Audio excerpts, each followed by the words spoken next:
Hello everybody, this is The Last Raider and we are back with another video. And today we're just looking at Tencent. Tencent is a company run by the Communist Party. They are a state company. In other words, they're not privately funded, they're not privately owned. They are basically an entertainment company that goes around, just grabbing whatever entertainment they can, trying to figure out how to make movies and stuff, but basically doing what the Chinese do, which is just be a reflection of what the world is.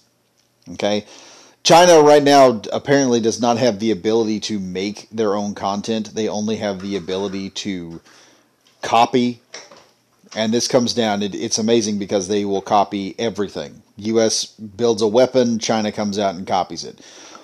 Almost nothing that China has built recently has been anything original. Their rockets look like Elon Musk's rockets. There's even one video where they do a Monkey King movie where the entire fight scene is basically ripped off of Asura's Wrath. It's hilarious how that was working. But anyway, Tencent recently took a $60 billion hit in a day, and it's quite impressive. It's actually kind of funny, because you begin to look at, and one of the things that I've mentioned to people, I don't like Tencent as a company, because Tencent has gone in and removed and have been manipulating stuff. They are basically a propaganda arm, is what they're used for. They're a propaganda arm. Their purpose is, like most things that SJWs do, influence.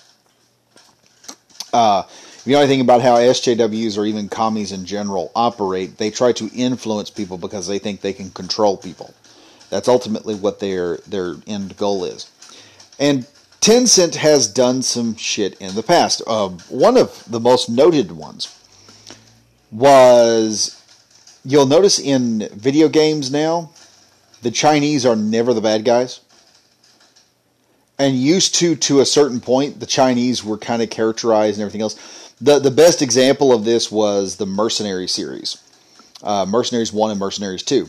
And China was a playable faction, and they were made to look like inept.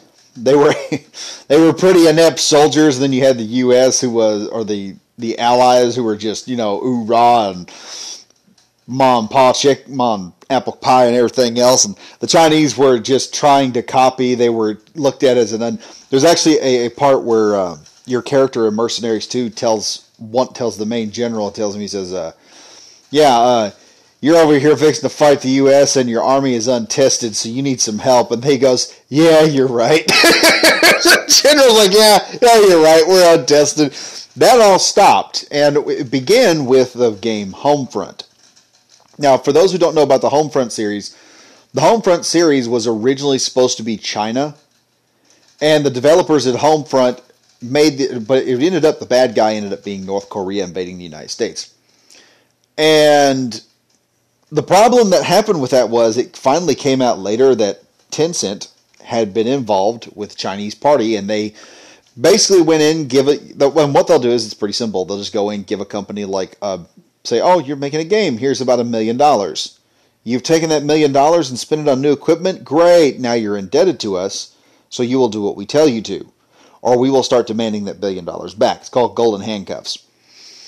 And they basically went in and said, you will not make China look like the bad guy. Same thing with what's going on with Hollywood. China is never looked at as the bad guy. They're looked at, oh, hyper efficient and getting things done and always doing a good job and everything. And people, and the worst example of this was in the Transformers movie, where they go to the Chinese. I think it's one before they pulled all the Knights shit. But they're going in there, and people in China were just all martial art masters and just suddenly would start helping people out just because they were good people and everything. It just made the Chinese look way better than what they are. Pretty much the Chinese government's nothing but a bunch of slavers. If you support the Chinese government, you're supporting slavery. Realize that. That is an actual fact. It's not being hyperbolic. But what happens here is Tencent, like I said, they're basically a propaganda arm of the Chinese Communist Party. And people have had a problem with them for years because, like I said, you've also had other instances where they've gotten involved, which is, the Blizzard debacle. where the person said free Hong Kong, several other problems. But we've been seeing this little push happen. One, the last several good movies, or well, I say good movies, the last several big budget movies that have been released by Marvel or by Hollywood have been refused in China. They will not show them for reasons people don't understand. LeBron James is the perfect example. Space Jam 2 was just not even seen hardly. They almost refused to allow it to be seen anywhere. This is now turning over into video games. People are wondering what is going on, and apparently China is not wanting to deal with entertainment. Not sure what is happening there, if this is some sort of plan they think is going to work out in the end.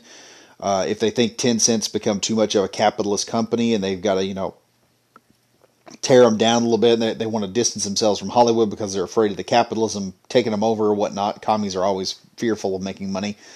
But anyway, you have now a media company came out and said that video games were spiritual opium, referring to the Opium Wars in China.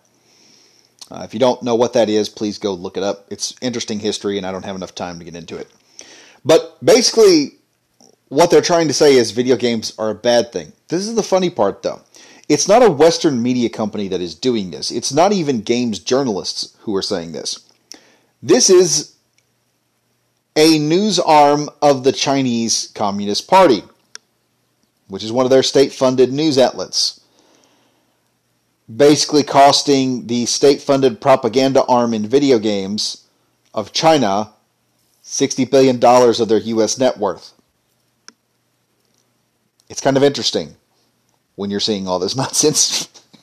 I find it funny and kind of scary at the same time, because really I don't know if this is just, and this happens in politics sometimes. You'll have two people in politics usually get mad at each other, and it happens in communism a lot. You'll have two people get mad at each other and they'll start passive-aggressively going after one another.